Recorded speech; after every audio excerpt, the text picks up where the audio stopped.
pada saya, sejak manusia pandai menulis dan berkarya, penulisan dalam bentuk buku itu ialah penulisan yang sangat penting.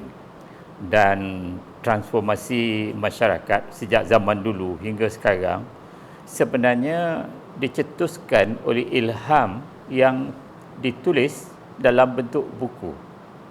Ya.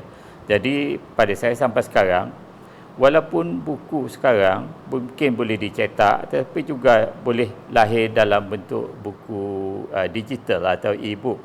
Tapi pokoknya buku itu penting. Tapi sekarang, macam manakah caranya kita hendak melihat kualiti buku? Ya. Pertama, pada saya, kita perlu kategorikan buku ni kepada 5 kategori lah. Pertama ialah buku yang mengandungi maklumat, pengajaran tentang sejarah dan juga analisis yang mempunyai implikasi teoritis yang dihasilkan oleh buku itu. Ini pada saya ini buku yang sangat penting. Ya. Buku yang mengandungi sejarah dan analisis theoretical tadi.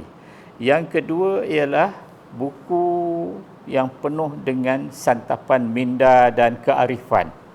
Ini banyak buku yang memberikan inspirasi kepada generasi muda, terutamanya berkat buku tentang biografi, buku memoir dan sebagainya yang mengandungi banyak kearifan, pengalaman daripada orang berkenaan. Ya, ini yang kedua. Yang ketiga sekarang, buku teknikal dan buku saintifik. Buku ini sebenarnya penting, tetapi dia penting kepada orang-orang dalam bidang kepakaran yang tertentu. Orang lain suka nak memahami apa yang dihasilkan dalam bidang itu. So, ini buku teknikal dan saintifik. Kemudian yang keempat ialah ini buku yang kita panggil buku seni atau buku estetika ataupun buku coffee table lah kita kata. Buku ini sebenarnya diletakkan di atas meja kopi di rumah atau di pejabat yang menjadi simbol kepada bidang minat seseorang secara seni, secara estetika. Ini juga penting.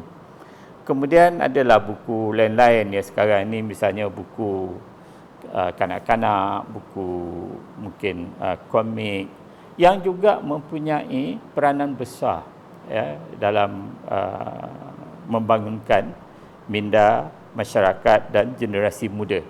Selain daripada itu, kita ada buku-buku terjemahan daripada karya peradaban lain atau yang ditulis dalam bahasa lain.